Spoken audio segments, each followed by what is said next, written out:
एक बच्चे का मैसेज आया मेरे पास, सर आप असाइनमेंट में और क्लास में इतने टफ टफ क्वेश्चन करा रहे हो, जेई मेन जेई एडवांस के सवाल करा रहे हो, और एजुकेशन मिनिस्टर साहब ने बोला है कि पेपर इस बार का इजी आएगा, 12th के स्तर पे आएगा, क्योंकि पिछले साल का पेपर हमसे बहुत टफ बन गया था और हमारी कमेटी बनी है और कमेटी की ये फाइंडिंग है। मुझे भी नहीं पता था ये बात। मैंने बोला तुमसे किसने बोला भाई? तो बोला सर एजुकेशन मिनिस्टर साहब ने बोला, आप देखिए वीडियो, कई लोगों ने यूट्यूब पे वीडियो भी बनाए हैं। फिर मैं देखा उसको तो कुछ ऐसा स्टेटमेंट आया कि पिछले 3-4 सालों से जो पेपर का पैटर्न था उसको अचानक से हमने चेंज कर दिया 2025 में।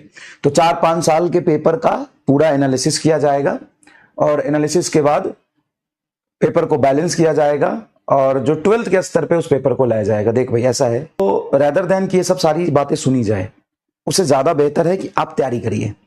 आप अपना एक गोल बनाइए, सुनिए ध्यान से, आप अपना एक गोल बनाइए और सीक्वेंस में तैयारी करिए। सीक्वेंस में तैयारी करिए, बेसिक से पढ़िए, बेसिक चीजों को समझिए, कंसेप्ट को समझिए, फॉर्मूला करिए और नीट 2022-23-24 का जैसा पेपर आया था वैसा भी तैयारी करिए और 2016 और 2025 जैसे अनएक्सपेक्टेड पेपर के हिसाब से भी अपने आप को ढालिए। थोड़ी सी मुश्किल चीजों की भी तैयारी करिए, बेसिक चीज भी अच्छे से प्रैक्टिस करिए, है ना, कोई चीज छूटनी नहीं चाहिए, इस तरीके से तैयारी करिए। आपको क्या लगता है कि अगर पेपर इजी आएगा तो सिलेक्शन किसका होगा? जो बहुत मेहनत किया है। पेपर टफ आएगा तो सिलेक्शन किसका होगा? जो बहुत मेहनत किया है। तो उनका कोई भरोसा नहीं है। 2016 में पेपर टफ था, 2017 में इजी आया था। 2021 में पेपर टफ था रिलेटिवली, 2022 में इजी आया था। 2025 में टफ था, 2026 में इजी भी हो सकता है, टफ भी हो सकता है। अब पेपर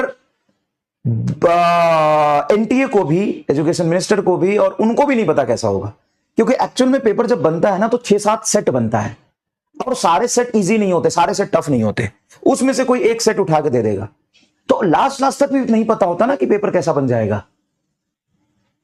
तो आपको हर तरह के पेपर के लिए तैयार रहना है, हर तरह के क्वेश्चंस करने हैं और बैलेंस तैयारी करनी है। आपको बहुत बैलेंस तैयारी करनी होगी। फिजिक्स है, केमिस्ट्री है, बॉटनी है, जूलॉजी है, इस तरीके से आपको सबको एक टारगेट लेके, फिक्स टारगेट लेके चलना होगा कि मुझे इतना चाहिए, अब इतना चाहिए तो इसके लिए इतना करना होगा। अब कई बच्चों का टारगेट है मुझे फिजिक्स में 120 चाहिए सर, अगर बहुत टफ पेपर आ गया तो मुझे 100 नंबर चाहिए सर, तो 100 नंबर के लिए क्लास करो, डीपीपी करो और असाइनमेंट 50% कर लो।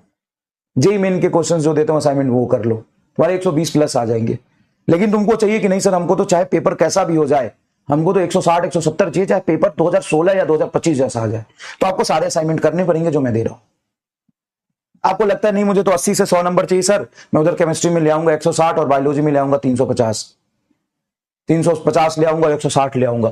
तो अगर तुम्हें लगता है कि तू 350 और 160 ले आएगा तो 0 6 5 11 यहां से ले 1 3 1 4 1 5 510 80 नंबर मुझे दिलवा दो सर, तो सिर्फ क्लास और डीपीपी कर ले हो जाएगा। तो अपना गोल बना और उस गोल के अकॉर्डिंग चल। तो चाहिए नहीं सर हमें फिजिक्स में 160 प्लस नंबर तो चाहिए, चाहे पेपर कैसा आ जाए।